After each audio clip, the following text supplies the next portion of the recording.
2002 Dodge Durango. Now, before we get started actually talking about the car, I want to address that when I'm starting it here, it's the only shot of a cold start we have, you'll see it's in the garage, is that I cycle the injectors 3 times. You can count the lights coming on.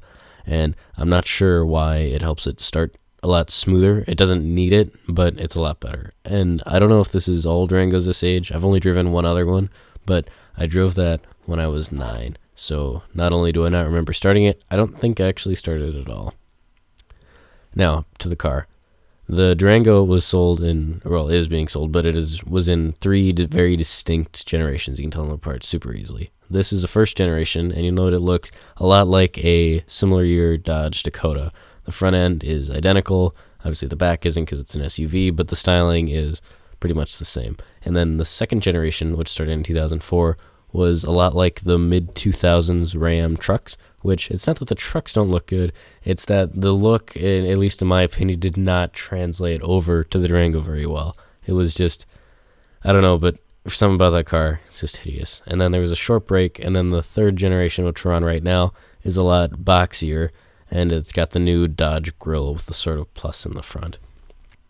The first generation of the Durango was offered in a few different engines, 4 to be exact, a 3.9-liter V6, the 4.7-liter V8, which you're looking at right now, a different 5.2-liter V8, and a 5.9-liter V8, but that one you can only get in the RT, the other 3 were standard. The 4.7-liter V8 is often the preferred one, and it makes 287 cubic inches, it makes 235 horsepower, and it makes 295 pounds-feet of torque, which of course was when it was new.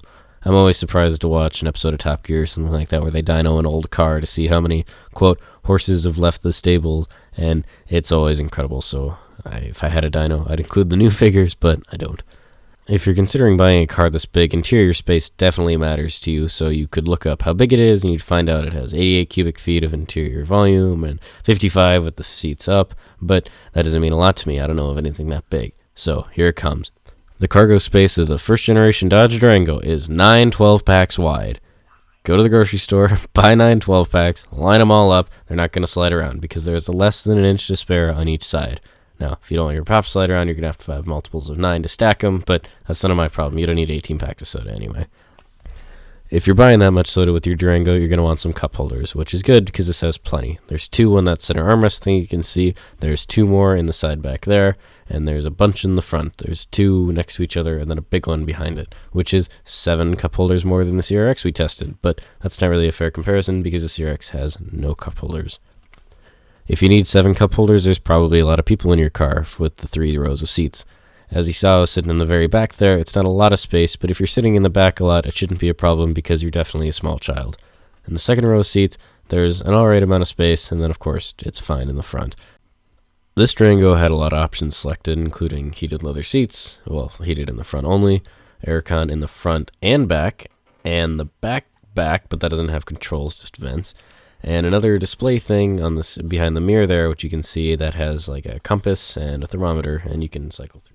The only piece of fake wood trim in this car is right there by the radio and the air conditioning control, and I've never really understood the appeal of fake wood trim in a car, or even real wood trim in a car, except Audi's new aluminum inlaid wood, which is super cool. The next time you're at a big car show with Audis in them, go find a nicer model Audi and hop in. There's always that classic shot on a car video of a car going through a canyon road, and then it hits the puddle and looks really cool, but I don't have a canyon road, so here's just the puddle shot.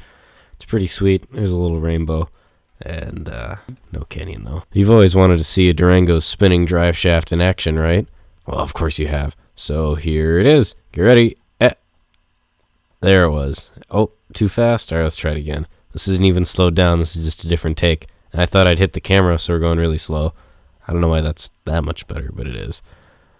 Okay, there she is. Oh, spinning on the right, and there it is going to the diff and the wheels. And then here's a good shot of the spare tire and the sun. Anyway, the interior of the Durango, the seats are pretty comfortable in the front and the back, and they're heated and power, so they're very adjustable, and they heat up pretty quickly. And there's 2 settings for the heat, but I don't think the lower setting has ever been turned on, because if it's that cold, well, just gonna have it on high. The Durango has a really nice 4-wheel drive system. Well, not that there's anything particularly nice about it, but I've always preferred the kind on trucks and SUVs that's off, which is rear wheel drive, 4 high, and 4 low. No all-wheel drive, that's front wheel drive bias or not adjustable.